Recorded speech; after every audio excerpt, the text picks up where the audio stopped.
Hey, thanks for sharing a little bit of a short devotional time with us here on this beautiful Thursday afternoon.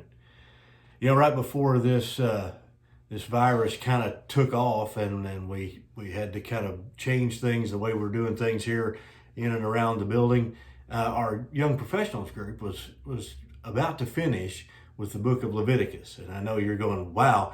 I couldn't wait to jump right back into Leviticus. You know, that's the old joke is that that's where the Bible reading plans go to die. But there's some really good stuff in Leviticus. When you wade through all the entrails and the livers and the kidneys and all the blood and all the ritual that goes along with it, there's some really, really good things in Leviticus and some stuff that's really, really formative for Israel. From Leviticus chapter 17 and forward, pretty much through the rest of that book, is what a lot of people refer to as the holiness code. This is how the people of God are supposed to act. These are the things they're supposed to do, things they're supposed to not do. And there's a lot of things tied up in that. But there's something really interesting that I found in there, and you've probably discovered this as well. In Leviticus chapter 18, it's in the very first part of this. It's where we start diving into all of this, to the struggle that they're going to have, or the struggle against the prohibitions and the laying down of how they're supposed to be a moral people, how they're supposed to relate to one another that way, this list of sexual sins that he talks about. But what he says in Leviticus 18, right at the first part of this, of going, you're not going to be like the people who were in the land of Egypt. You're not going to do the things that they were doing in the land of Egypt. And you're not going to be like the people that are in Canaan, the land to which I am leading you. Because of the things that are going on in Canaan is why the land is going to spit them out, and you're going to take possession.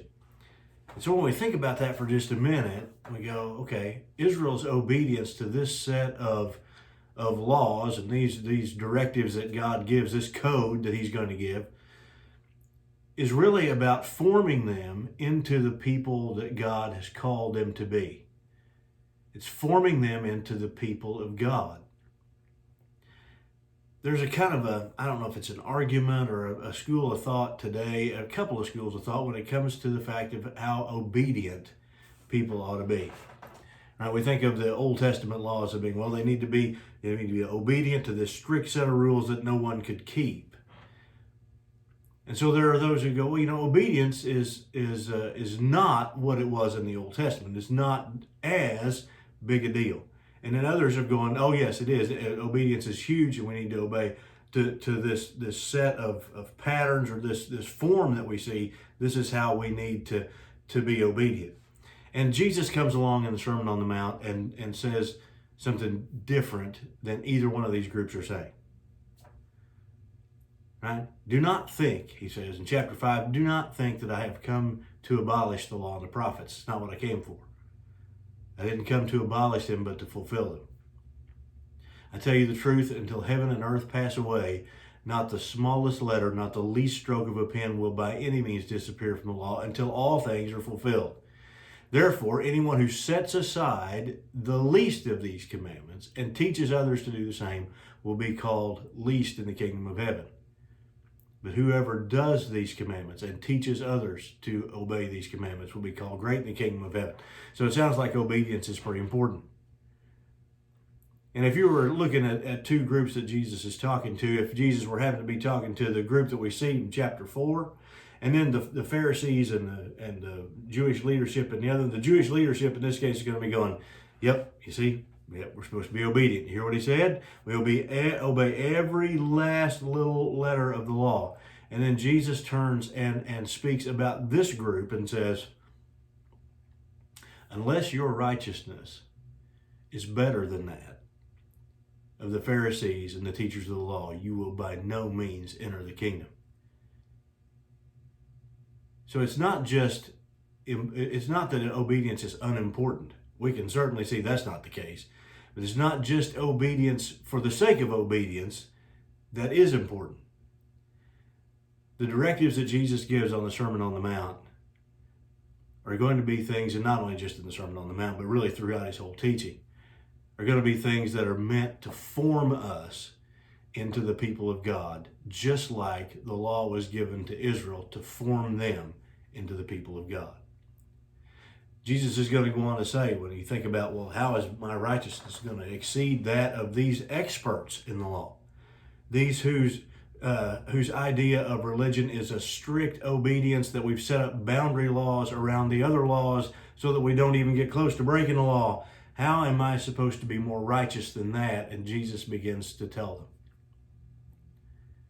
It's not an outward form of obedience. It's an inward problem first. It's how we deal with things. It's an inside-out view. So that it's not just, well, I didn't kill anybody, so I guess I'm okay. But how did we treat that person? What did we say about them? What did we say to them? A passage of going, you've heard that it was said, do not murder, and anyone who murdered would be subject to the judgment. But I tell you, anyone who is angry with their brother will be subject to judgment. Right? Anyone who begins to dehumanize or devalue his brother or sister by this name calling that Jesus talks about. Raka, and you are answerable to the Sanhedrin, and you fool are in dangers of the fires of hell. It's because that's how we're seeing people.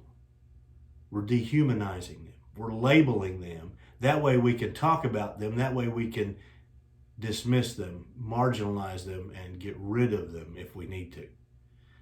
And Jesus said it's not just about not killing someone. It's about how you view that person. It's not just about not sleeping with someone else's wife. It is, how do you view that person? Are they someone of value, or are they just an object for your desire? We're called to be an obedient people, but not just so we can say, well, we're obedient people. We're called to obey and follow Jesus so that we can be formed into his image, formed into the people of God, where we're not like the people we used to be. And we're not like people who disregard the laws of God, but we're God's people, showing people that God's way is the right way, that there are benefits to being God's people, that God's people are those who are trying to do humanity right, trying to look like Jesus. There's a lot of things we find in Scripture, and a lot of calls for us to be obedient people, and we should be. But let's don't forget the purpose. The purpose is not just so I can go, okay, well, see, I was obedient to that, so I've got to be better than the guy down the street. No, we're obedient to these things so that we can be formed into the image of God, be formed into his people. It sounds like restrictions are going to be lifted, hopefully lifted relatively soon, and maybe we can get back to some sense of what we used to think of as normal. And I can't wait to see you all. Can't wait to see you here face to face. God bless. We love you.